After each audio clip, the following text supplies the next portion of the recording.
Si Don Custodio de Salazar y Sanchez de Monterredondo ay nabibilang sa mataas na lipunan sa Maynila. Sinasabing siya'y walang kapaguran, bantog, maingat, masipag, palaisip, matalino, mapanuri, mayaman, at iba pa. Batang-bata pa siya nang dumating sa Maynila. Nakapag-asawa siya ng isang magandang mestisang nabibilang sa isang angkang mayaman sa syudad. Sa pamamagitan ng salapi ng kanyang asaway, nagsikap siyang mangalakal at tumanggap ng anumang paggawa ng pamahalaan at ng ayuntamiento, kaya't nailuklok siya sa iba't ibang pwesto sa gobyerno.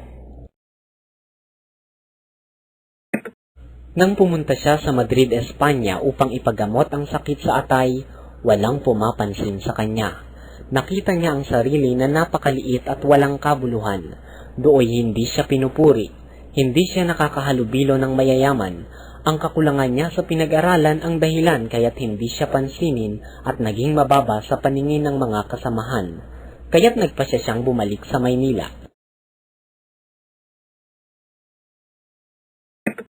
Sa mga unang buwan niya sa kanyang pagdating ay wala siyang nababanggit kundi ang Madrid, ang mabubuti niyang kaibigan, mga ministro, kinatawan at manunulat. Maraming opinyon si Don Custodio tungkol sa mga Indio. Ako lumalagay na parang ama at tagapagtanggol. Ngunit kinakailangan ang bawat bagay ay malagay sa dapat kalagyan. Upang mapaamo ang mga Pilipino, kinakailangan ulitin sa kanila araw-araw na sila'y walang kakayahan. Yan ang lihim na karunungan sa pamamahala. Dahil sa ipinamamalas na husay at talino ni Don Custodio, sa kanya ipinaubaya ang pasya kung itutuloy ba o hindi ang pagpapatayo ng Akademya ng Wikang Kastila.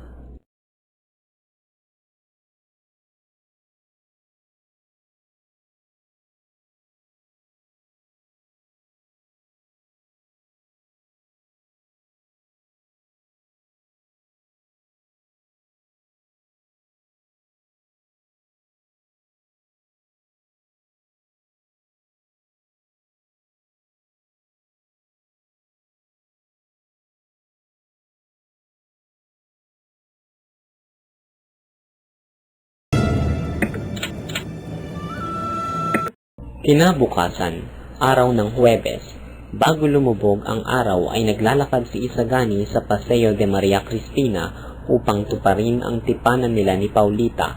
Natitiyak ng binata na pag-uusapan nila ang mga nangyari ng nakaraang gabi. Hihingi siya ng paliwanag.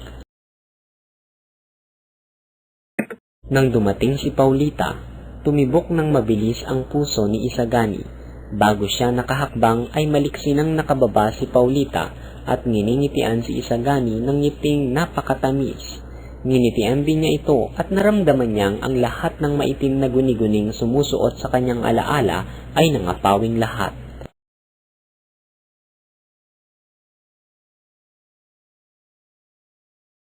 Pinahayag ni Doña Victorina ang balak niyang makapag-asawang muli. Anong tingin mo kay Juanito Pelaez? Si Juanito? Hindi malaman ni Isagani ang isasagot. Gusto na niyang sabihin ang lahat ng kasamaan laban kay Pelaez, ngunit ang pagiging maginoo ang nanaig sa kanya, kaya pawang papuri ang kanyang sinabi. Lubos na nasiyahan si Doña Victorina. Mabigyan ng panahong makapag-usap sina Isagani at Paulita, naliwanagan sila sa mga naganap sa teatro. Ipinaliwanag ni Paulita na pinilit siyang pumasok ng kanyang tiya at sa hangad na magkita sila ni Isagani sa teatro ay sumama. Ang aking ali ang umiibig sa kanya. Kapwa sila natawa pagkat ang pagpapakasal ni Pelaez kay Doña Victorina ay ikinatuwa nilang mabuti at halos nakikita na nila ang mangyayari.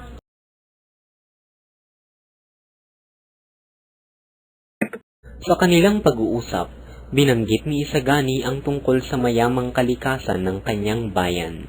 Ngunit nang marinig ni Paulita na upang makarating sa bayan ni Isagani ay kailangang magdaan muna sa mga bundok na maraming maliliit na linta at isipin lamang ito'y kinikilig na ang duwag na dalaga. Dahil sa ayaw mapagod at dahil sa laki sa layaw ay sinabing hindi siya maaaring maglakbay kung hindi sasakay sa sasakyan o tren. Hindi magtatagal at ang buong Kapulo ay magkakaroon ng mga daang bakal. Sa ganito'y mabubuksan sa lahat ang magagandang sulok ng kapuluan. Kung magkakagayon nga sana, ngunit kailan pa kung ako'y matanda na? Aba, hindi mo mababatid ang maaring magawa sa loob ng ilang taon. Ang buhay at sigla kung magigising ang bayan matapos ang daan-daang taong pagkakahimbi. Ililingap tayo ng Espanya. Ang kabinataan nating nasa Madrid ay gumagawa gabit araw at iniuukol sa bayan ang kanilang katalinuhan, ang kanilang kabuhayan, ang kanilang makakaya.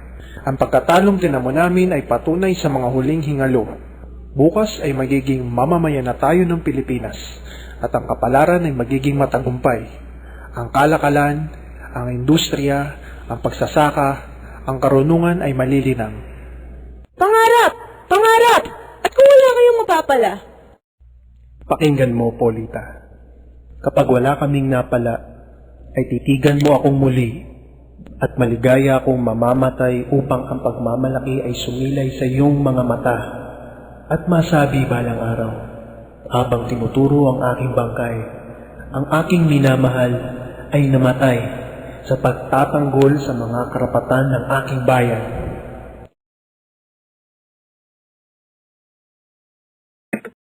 Oras ng pag-uwi at inanyayahan si Isagani na sumama sa sasakyan.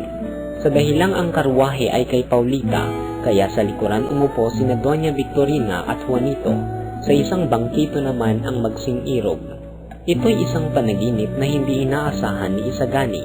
Ang lahat ay tila isang pangarap kay Isagani, kaya't nang dumating na sila sa Plaza de Santa Cruz, kinakailangan pang pagsabihan siyang nakarating na sila.